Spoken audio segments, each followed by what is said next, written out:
Good morning all of you, welcome back to the class of economics.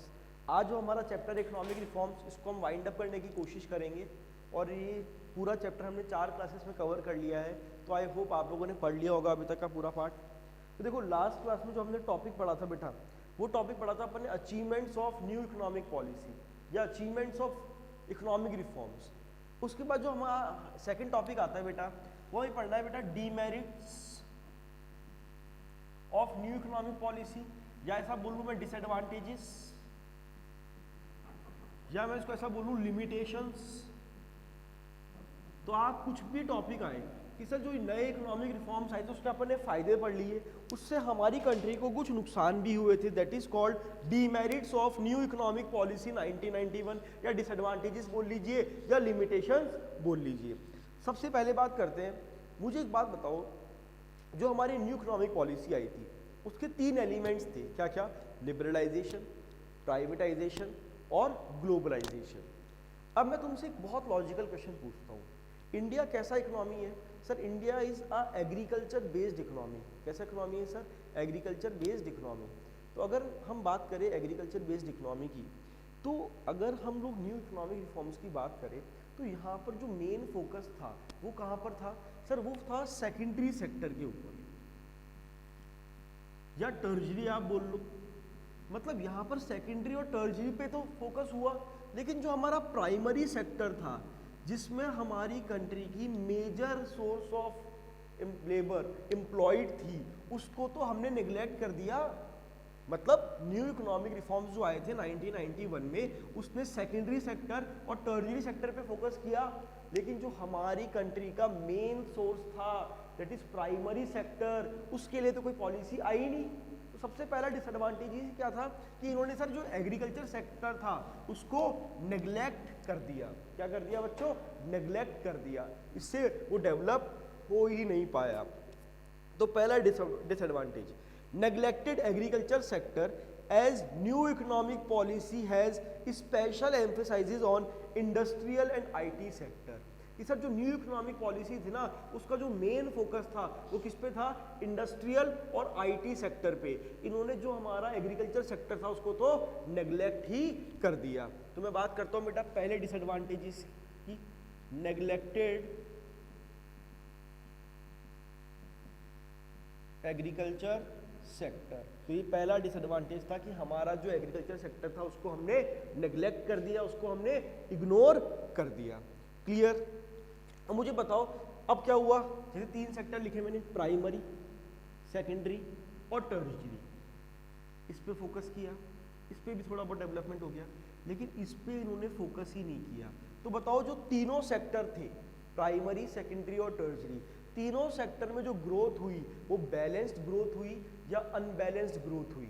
Sir साफ साफ दिख रहा है तीनों सेक्टर में जो ग्रोथ हुई कैसे हुई? Unbalanced growth. तो नेक्स्ट इन्होंने बोला इट लीड्स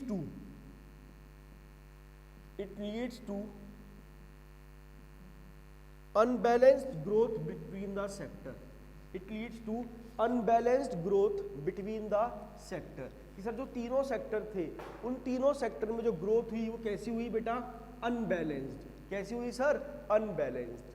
क्लियर? तो पहला डिसएडवांटेज कि सर जो हमारा एग्रीकल्चर सेक्टर था उसको नेग्लेक्ट कर दिया। जो 3 सेक्टर थे, प्राइमरी, सेकेंडरी और टर्जरी, तीनों में ग्रोथ कैसी हुई सर? Unbalanced growth. तो देखो, और तीसरा डिसएडवांटेजेस, अब जितनी भी जो इंडस्ट्रीज आई, जो भी आईटी सेक्टर था, वो सारे के सारे कहाँ ओपन हुए? अर्बन एरिया में, मतलब शहरों के अंदर। तो अर्बन एरियाज तो डेवलप हो गए, लेकिन जो हमारे विलेजेस थे, जो रूरल एरिया था, वो आज भी वैसा का वैसा ही रह गया। मतलब इस पॉलिसी से जो अर्बन एरिया थे वो तो डेवलप्ड हो गए, लेकिन जो रूरल एरिया थे, जो बैकवर्ड एरियाज थे, वो आज भी बैकवर्ड ही रह गए। तो तीसरा डिसएडवांटेज देखना, the metropolitan cities are developed with lacking behind the development of rural areas। मतलब सर जो मेट्रोपॉलिटन सिटीज थी वो तो क्या हो गई? डेवलप्ड हो गई, लेकिन जो रूरल एरियाज थे वो आज भी कैसे थे? अंडर डेवलप्ड, उनका डेवलपमेंट नहीं हुआ। तो हम बात कर रहे हैं बेटा डीमेरिट्स, डिसएडवांटेजेस और लिमिटेशंस ऑफ इकोनॉमिक रिफॉर्म्स। पहला डीमेरिट था नेग्लेक्टेड एग्रीकल्चर सेक्टर, दूसरा leads to unbalance growth between the sector, क्योंकि सर प्राइमरी तो डेवलप हुआ ही नहीं। तीसरा मेट्रोपॉलिटन सिटीज तो डेवलप्ड हो गई, लेकिन जो रूरल एरियाज थे वो आज भी अंडर डेवलप्ड ही रह गए। क्लियर? और देखना अब हुआ क्या, जैसे ही इकोनॉमिक रिफॉर्म्स आए तो बड़ी बड़ी इंडस्ट्री हमारी कंट्री में खुल गई। अब जैसी बड़ी बड़ी इंडस्ट्रीज एमएनसी वगैरह खुली तो वो जो प्रोडक्शन कर रही थी उनकी कॉस्ट कम आ रही थी, लेकिन जो स्मॉल स्केल इंडस्ट्री थी उनकी कॉस्ट ज़्यादा आ रही थी। अब वो कहाँ टिक पाती? तो बड़ी बड़ी इंडस्ट्री के सामने जो हमारे यहाँ छोटी छोटी इंडस्ट्री थी, लाइक स्मॉल स्केल इंडस्ट्री, वो धीरे धीरे कम होना शुरू हो गई, खत्म होना शुरू हो गई। तो इन्होंने लिखा तीसरा small scale and cottage industries, small scale and cottage industries has declined.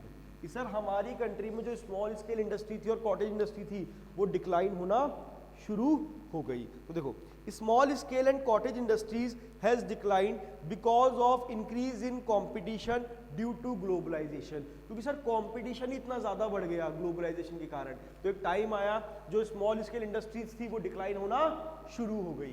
तो बच्चों मैंने क्या क्या बताया कि सर जो एग्रीकल्चर सेक्टर था उसको नेग्लेक्ट कर दिया, जिससे जो तीनों सेक्टर थे हमारे यहाँ प्राइमरी, सेकेंडरी और टर्जरी, तीनों में जो ग्रोथ हुई कैसी हुई?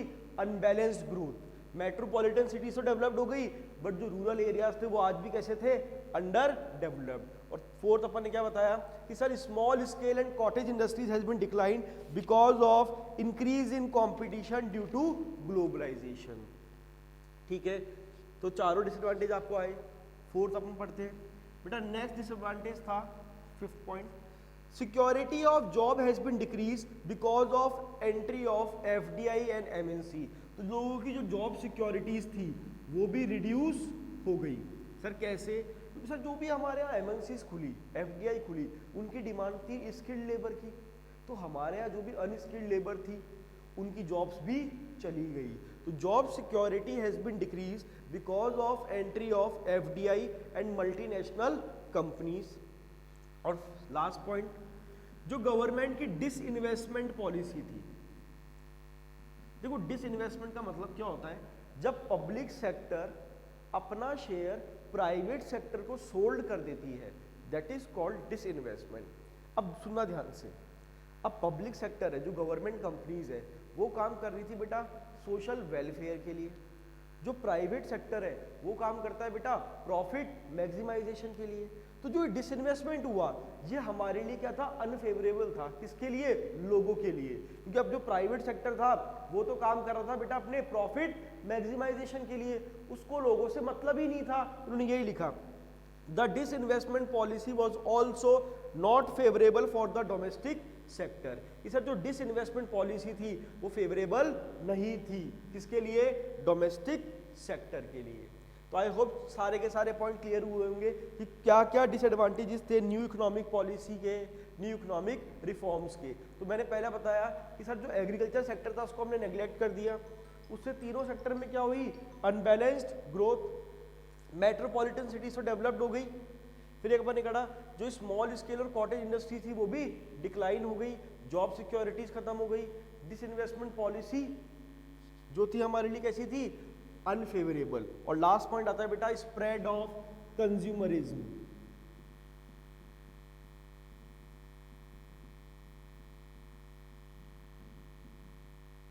Spread of consumerism. तो मैं बात करता हूं किसकी? Spread of consumerism. इसका मतलब क्या है? देखो आज हम लोगों की बेसिक नीड होती है फूड, शेल्टर, क्लोथ, तो हम पैसा कहाँ खर्च करते हैं? सर हमारी बेसिक नीड को। लेकिन जैसे ही 1991 के बाद हुआ क्या, जैसे एमएनसीज खुली, बड़ी बड़ी इंडस्ट्रीज आई, लोगों का जो एक्सपेंडिचर क्राइटेरिया था वो भी चेंज हो गया। अब इंसान कहाँ पैसा खर्च कर रहा था? लग्जीरियस गुड्स पे। मतलब बेसिक गुड हो ना हो बट उसकी लग्जीरियस गुड्स की डिमांड बढ़ गई थी।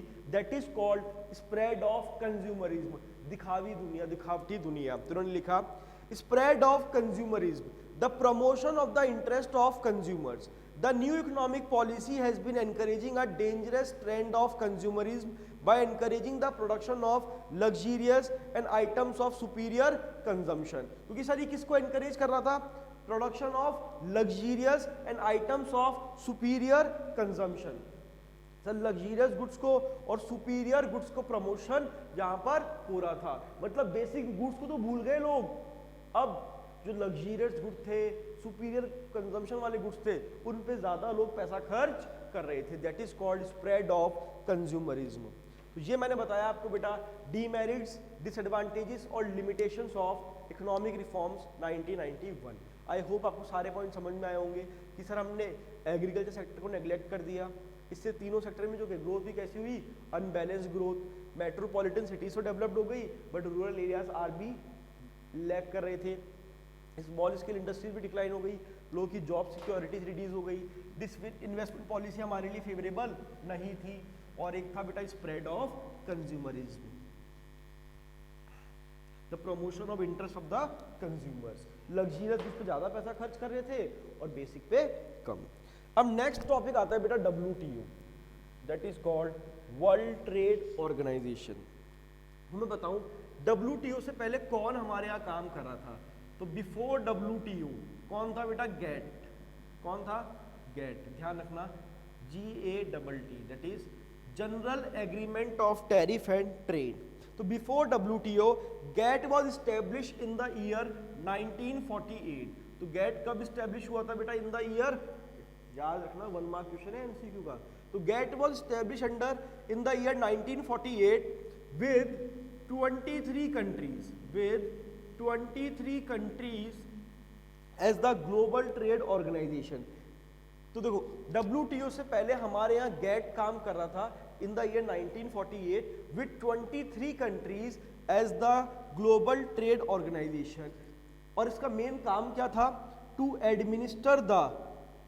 Administer all the international trade agreements. मतलब जितने भी इंटरनेशनल ट्रेड एग्रीमेंट्स थे, इंपोर्ट एक्सपोर्ट के, टैक्सेस के सारे पे किसकी नजर थी? पहले गेट की। तो देखो before WTO GATT was established in the year 1948 with 23 countries as the global trade organization to administer all the international trade agreements by providing equal opportunities to all the countries in international market। और इनका main objective था कि हर एक country को equal opportunity मिले। कहां पर? इंटरनेशनल मार्केट के अंदर। अब गेट के बाद कौन आया? गेट के बाद आया बेटा WTO, that is called World Trade Organisation. और ये कब आया? ये आया बेटा 1 जनवरी 1995। तो ध्यान रखना, the WTO came into existence on 1 January 1995 as the successor organisation to the GATT. तो गेट का सक्सेसर कौन आया? WTO। Clear? And the WTO is a body incorporated for the purpose of making the whole world a village. और इनका main objective क्या था? कि पूरे वर्ल्ड को एक विलेज की तरह बना दे। सर विलेज मतलब गांव की तरह बना दे। कैसे? जैसे आज गांव में क्या होता है, आप किसी से कोई भी सामान परचेज कर सकते हो, सेल कर सकते हो बिना किसी टैक्सेस के।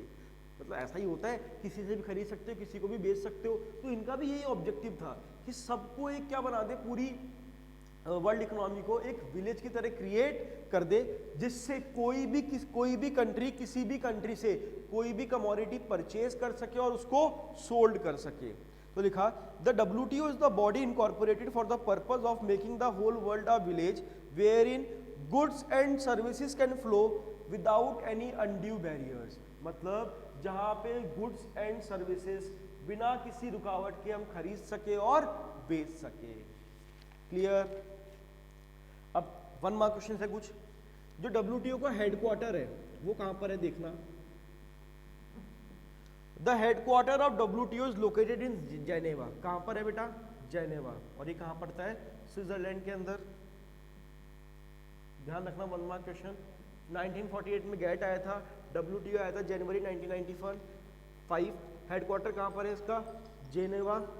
दैट इज वो कहां पर है? स्विट्जरलैंड के अंदर। और the WTO has 164 members and 23 observer governments. 23 observer governments. ठीक है। और the current director general of WTO is, और अभी इसका जो डायरेक्टर जनरल है वो कौन है? करंट वो है बेटा रॉबर्टो एजेवेडो, रॉबर्टो एजेवेडो। तो ध्यान रखना, जो उसका डायरेक्टर जनरल, करंट डायरेक्टर कौन है उसका, रॉबर्टो एजेवेडो, और वो कहाँ का है, वो है ब्राजील का। और कब से कब तक है वो, फ्रॉम 1 सितंबर 2013, फ्रॉम 1 सितंबर 2013। तो मैंने कुछ 1 मार्क क्वेश्चन बताए आपको क्या क्या, कि सर हेडक्वार्टर कहाँ पर है इसका, जेनेवा स्विट्जरलैंड के अंदर। जो करंट डायरेक्टर है वो कौन है, रॉबर्टो एजेवेडो, कहाँ का है वो, ब्राजील का। कब से कब तक, फ्रॉम 1 सितंबर 2013। तो ये अपन ने पढ़ा WTO का इंट्रोडक्शन। तो आई होप क्लियर होगा आपको। अब इसमें एक नेक्स्ट टॉपिक अपना आता है बेटा,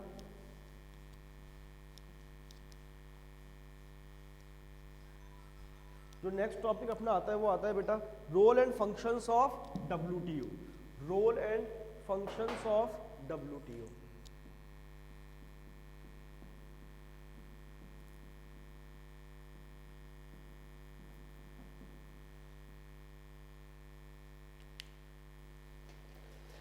कि WTO के क्या क्या रोल है और क्या क्या फंक्शंस है। तो सबसे पहला फंक्शन देखो, टू प्रोवाइड अ प्लेटफॉर्म। तो क्या प्रोवाइड करता है, एक प्लेटफॉर्म प्रोवाइड कर रहा है किसको, मेंबर कंट्रीज को। मतलब WTO से जितनी भी कंट्रीज रिलेटेड है उन सबको क्या प्रोवाइड कर रहा है, एक platform. To provide a platform to the member countries to decide future strategies related to tariff and trade. मतलब जिससे हमारे यहाँ जो भी फ्यूचर स्ट्रेटेजीज है उनको हम डिसाइड कर सके टैरिफ और ट्रेड की। तो सबसे पहले मैंने क्या बताया, क्या रोल है WTO का, कि sir to provide a platform to the member countries, जिससे वो अपनी फ्यूचर स्ट्रेटेजीज को डिसाइड कर सके टैरिफ और ट्रेड से रिलेटेड। मतलब जो भी टैक्स है, जो भी इंपोर्ट एक्सपोर्ट है, जो भी आपको डिस्कशन करना है आप इस प्लेटफॉर्म पे डिस्कस कर सकते हो। दूसरा, एक्ट एज अ वॉचडॉग। मतलब जो भी आप ट्रांजैक्शन कर रहे हो उस पर किसकी नजर है, WTO की। किसकी नजर है बेटा, WTO की। तो उन्होंने क्या बोला, act as a watchdog in the international market. मतलब इंटरनेशनल मार्केट में जो भी ट्रांजैक्शन हो रही है वो हर एक ट्रांजैक्शन पे किसकी नजर है बेटा, WTO की। तो मैंने पहले क्या बताया कि हमें प्लेटफॉर्म प्रोवाइड कर रहे हैं जहां पर हम हमारी फ्यूचर स्ट्रेटेजीज को डिसाइड कर सकते हैं। दूसरा मैंने बोला act as a watchdog in the international market. एक आता है बेटा to administer the rules and processes.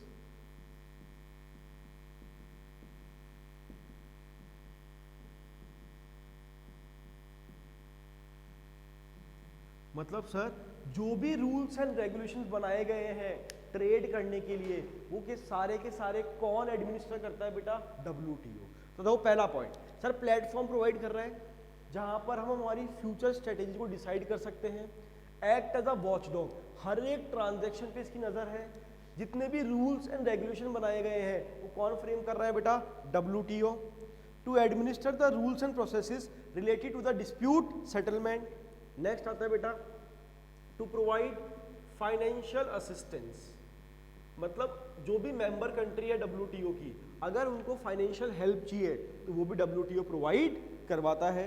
To provide financial assistance to the member country in the international trade.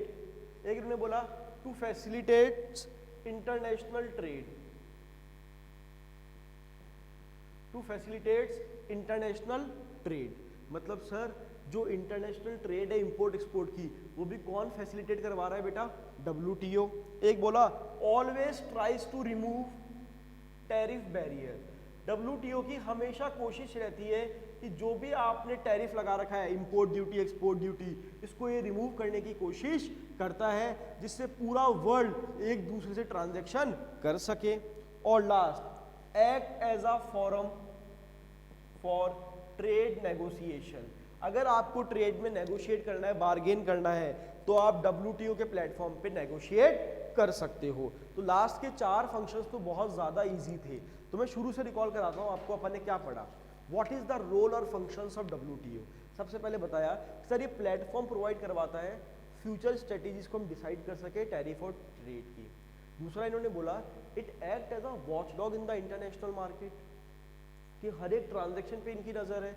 एक बोला to administer the rules and processes, जो भी rules है जो भी प्रोसेसेस है उनको एडमिनिस्टर कर रहा है। एक मैंने बोला it provides financial help, to the member countries, जो भी हमारे यहाँ मेंबर कंट्रीज है उनको फाइनेंशियली हेल्प कर रहा है। एक बताया इंटरनेशनल ट्रेड को फैसिलिटेट करवाता है, हमेशा कोशिश रहती है टैरिफ बैरियर्स को रिमूव कर सके, और act as a forum for trade negotiation. तो ये थे बेटा रोल और फंक्शंस ऑफ WTO। यहाँ पे हमारा chapter number 3 economic reform since 1991 wind up होता है। तो इतना पार्ट आपको पूरा पढ़ना है, एंड आई होप आपको लोगों को समझ आया होगा ये पूरा चैप्टर। इजी चैप्टर है, सारे पार्ट्स अपन ने कर लिए हैं, तो इन पूरे चैप्टर्स को आप पढ़ना।